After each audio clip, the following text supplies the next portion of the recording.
چاہوں گا جناب زید صاحب کو کہ وہ اسٹیج پر آئیں اور جو سوالات ہیں اسٹوڈنٹ کے جو ہم نے سلیکٹ کیے ہیں ان کے جوابات جو ہیں وہ ہمیں نوازیں. بہت شکریہ.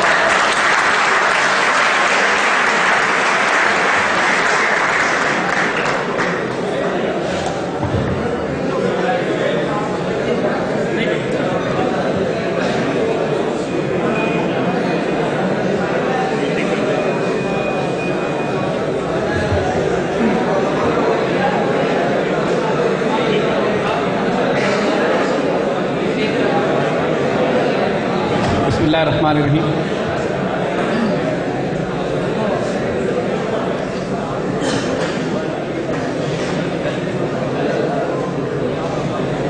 تو بیٹا مختصراً ہم کو سوالوں کا جواب دیتے ہیں. کچھ کے جواب ہم نے اپنے پہلے بیان میں کر دیے تھے, لیکن we will inshallah try to get to the details as much as we can. اچھا سوال ہے, is democracy allowed in Islam? The way of government in Pakistan is Islamic? نہیں بیٹا, پاکستان میں جو نظام حکومت قائم ہے وہ اسلامی نہیں ہے. یہاں مسلمان رہتے ہیں, ہم اسلامی نظام قائم کرنا چاہ رہے ہیں. ہمارے پاس جو نظام اس وقت قائم ہے وہ اسلامی نہیں ہے. اور مثال آپ کس طرح بتاتے ہیں, ہمیں اس بحث میں پھنسا دیا جاتا ہے کہ جمہوریت اچھی ہے یا ڈکٹیٹرشپ اچھی ہے. جو کمال ہے اس مغربی سوسائٹی کا, جو کمال ہے اس میڈیا کا, جو کمال ہے اس کفر سسٹم کا, کہ وہ انسان کو اتنی خرافات اور لایانی بحثوں میں ایسا پھنسا دیتا ہے کہ جو اصل ایشوز ہیں اس کی طرف کوئی بات نہیں کرتا. انسانیت کو تقسیم کر دیا جمہوریت اور ڈیموکریسی میں. ڈیموکریسی اور ڈکٹیٹرشپ وہ بات چاہتے اچھی ہوں, اور ہمارے تمام بڑے بڑے حکمرانوں کو, دانشوروں کو, حتیٰ کہ علماء کو دیکھو تو انہی بحثوں میں لگے ہوئے. حالانکہ ملک میں ڈیموکریسی ہو یا ڈکٹیٹرشپ ہو, دونوں کے نیچے نظام وہی کفر کا قائم رہتا ہے. وہی بینکنگ سسٹم, وہی ربا کا نظام, وہی سود کا نظام, وہی پیپر کرنسی, وہی IMF, وہی ورلڈ بینک, وہی میڈیا, وہی ایجوکیشن سسٹم, وہی جوڈیشل سسٹم, وہی سیشن کورٹ, وہی ہائی کورٹ, وہی سپریم کورٹ, وہی انگریز کا بنایا ہوا نظام. آپ اگر لاہور ہائی کورٹ میں جا کے دیکھیے, 1860 میں لاہور ہائی کورٹ بنی تھی. کسی بھی کمرہ عدالت میں چلے جائیے, دیواروں پہ ان مرے ہوئے گوروں کی تصویریں آج بھی لگی ہوئی ہیں جو پچھلے 150 سال سے 200 سال سے یہاں پر اپنے قانون کو چلاتے آئے. تو قانون, نظام حکومت کس چیز سے بنتا ہے؟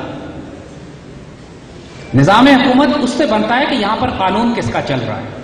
اس سے نہیں فرق پڑتا کہ یہاں ڈیموکریسی ہے, بادشاہت ہے کہ ڈکٹیٹرشپ ہے. قانون یہاں انگریز کا چلتا ہے. تو پاکستان میں جو نظام تبدیل کرنے کی بات ہے, جو پولیٹیکل سسٹم یہاں تبدیل ہونا ہے, دین میں کوئی سیاسی جماعتوں کا تصور ہے ہی نہیں. دین میں کوئی اس قسم کی جمہوریت کا تصور نہیں ہے کہ جہاں پر CIA, را, KGB اور موساد بدترین دہشت گرد خرید کر ان کو ہمارے سروں پہ اناروں سے دھلا کے مسلط کر دے. ایسا تو نہیں ہو سکتا.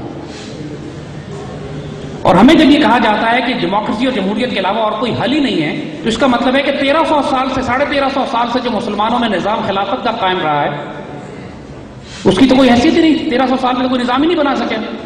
اتنی بڑی بڑی مسلمان سلطنتیں چین سے لے کے یورپ تک پھیلی ہوتی تھی, ان میں تو کوئی سیاسی, economic, social, political, judicial system ہی نہیں تھا. یہاں پہ یہ ڈسیپشن اور جھوٹ پھیلایا جاتا ہے. ہماری سیریز ہے جس کا مختصر جواب ہم یہ دے رہے ہیں. ہماری ویب سائٹ پہ جائیے, ہماری ایک سیریز ہے پوری خلافت راشدہ کے نام سے. 12 پروگرام اس کے ریکارڈ ہو چکے ہیں, مزید ہم انشاءاللہ کریں گے آئے گا. وہ 12 پروگراموں کو دیکھ لیجئے. اسلام نہ ڈیموکریسی ہے, نہ ویسٹرن ڈیموکریسی کی بات کر رہے ہیں, نہ ویسٹرن ڈیموکریسی ہے, نہ ڈکٹیٹرشپ ہے, نہ بادشاہت ہے. ہمارے یہاں خلافت ہے, ہمارے یہاں سلطان ہے, ہمارے یہاں امیر المومنین ہے. ہمارے اس کو جو مرضی نام دے دیں, اٹ از مٹیریل.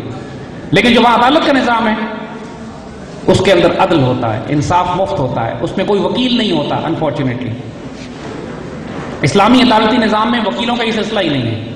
براہ راست قاضی کی, اسی لیے یہ سارے لوگ مل کے سسٹم کو سنبھال کے رکھے ہوئے ہیں. بڑے لوگوں کی نوکریاں چلی جائیں گی انفارچونیٹلی. اسی لیے یہ پورا سود اور ربا کا نظام یہ قائم رکھے ہوئے ہیں کہ اسلام میں پرائیویٹ بینکوں کی گنجائش ہی کوئی نہیں. وہاں بیت المال ہوتا ہے, کیونکہ دولت کے ارتکاز, دولت کو جمع نہیں کیا جا سکتا چند لوگوں کے ہاتھوں میں. دولت کی تقسیم ہوتی ہے معاشرے میں. اور بینک کا مطلب یہی ہے کہ ایک آدمی نے بینک بنایا, پورے ملک میں 100 برانچز کھولی, اربوں روپیہ لوگوں نے لا کے اس بینک میں رکھوا دیا. اصل میں تو ایک آدمی ہے جو اربوں لوگوں کے اربوں روپے کنٹرول کر رہا ہے. پھر یہاں دولت جمع ہونا شروع ہو جاتی ہے چند لوگوں کے ہاتھوں میں, اور معاشرے میں فساد پھیل جاتا ہے. تو یہ پورے نظام تبدیل ہونے والے ہیں. پولیٹیکل سسٹم بھی, جوڈیشل سسٹم بھی, اکنامک سسٹم بھی. پھر اس سے فرق نہیں پڑے گا کہ جو اوپر سیاسی نظام ہے اس کو آپ کیا نام دیتے ہیں, وہ اسلامی نظام ہوگا. تو انشاءاللہ وہ خلافت راشدہ کا پروگرام دیکھیے. آنے والے وقتوں میں جو اویئرنیس بلڈ کی جا رہی ہے، سب سے پہلی چیز ہے فکر اور سوچ آزاد کرنا. انہوں نے سوچیں غلام کر دی ہیں، آپ کو سوچنے کی اجازت نہیں دیتے کہ آپ یہ سوچ سکیں کہ آج کے دور میں سونے اور چاندی کے سکے بھی چلائے جا سکتے ہیں، بینک ختم کر کے بیت المال کا نظام قائم کیا جا سکتا ہے. کوئی ایسا نظام آج قائم کیا جا سکتا ہے دنیا کی اکانومی میں کہ لوگ زکات لے کر پھرتے ہیں اور کوئی زکات لینے والا نہ ہوتا. کوئی ایسا معاشی نظام قائم کیا جا سکتا ہے آج کے ایسا پولیٹیکل جوڈیشل سسٹم بنایا جا سکتا ہے کہ خلیفہ وقت سے یہ سوال گڑیا کر لے کہ ہم آپ کی اطاعت نہیں کریں گے جب تک آپ ہمیں یہ نہ بتائیں کہ 2 چادریں آپ کے جسم پہ کہاں سے آئیں جبکہ ہم سب کو ایک چادر ملی. یہ سب ممکن ہے اور یہ سب کرنا ہے. قائد اعظم نے زیادہ دور کی بات نہیں ہے، 1948 میں قائد اعظم نے کر کے دکھا دیا.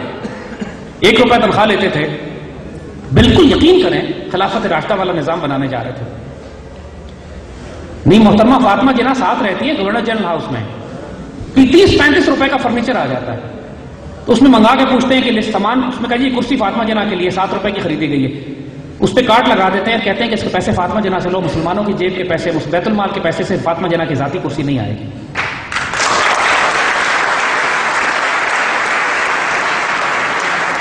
اور کس کو کہتے دیکھیں، اور کس کو کہتے ہیں؟ قائد اعظم نے اپنے آپ کو خلیفہ نہیں کہا کبھی، لیکن نظام وہ جو بنانے جا رہے تھے اپنی ذات کی مثال بنا کر، وہ خلافت راشدہ کا تھا. ہم یہ سنتے ہیں تاریخ میں کہ حضرت عمر، حضرت ابوبکر، حضرت عثمان، حضرت علی رضوان اللہ اجمعین، ان کی تنخواہ پریکٹیکلی آج کے حساب سے 100-150 روپے روز سے زیادہ نہیں تھی. 1 درہم، 2 درہم، 3 درہم ڈیلی کے ان کا ایکسپینسز پرسنل پاکٹ منی کے مل جایا کرتے تھے. جو ایک دفعہ حضرت عمر نے مصر سے لوگوں سے کہا کہ جو اپنے غریب غربا جو ہیں، مساکین جو آپ کے یہاں بستے ہیں، ان کی لسٹ مجھے بھیجیں تاکہ میں ان کے وظیفے لگا دوں.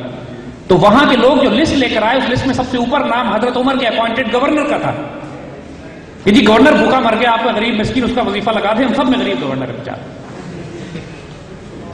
تو یہ نظام کیوں نہیں قائم کیا جا سکتا؟ کیا ضرورت ہے کہ جو آج ایک شخص MNA بنتا ہے یا MP بنتا ہے، اس کے اوپر مہینے کے کم از کم کروڑوں روپے اس کے اوپر خرچ کیے جائیں، گاڑیاں دی جائیں، بلٹ پروف کار دی جائیں، محلات دیے جائیں، ان کے پورے بینک اکاؤنٹ ان کے ٹیلی فون فری کیے جائے، ٹریولنگ فری کر دی جائے، اور ان کے میڈیکل بل پورے خاندان کی 7 نسلوں کا فری کر دیا جائے. بدبخت لوگ سارے امت مسلمہ کی بیت المال کو کس طرح خیانت کرتے ہیں. کوئی مشکل کام نہیں ہے، راتوں رات سب چیزیں ٹھیک کی جا سکتی ہیں. قائد اعظم کی کیبنٹ میٹنگ ہو رہی تھی، سارے وزراء پاکستان کے بیٹھے ہوئے تھے. ADC نے صرف یہ سوال کر لیا کہ چائے کے ساتھ کیک دیے جائیں یا بسکٹ دیے جائیں.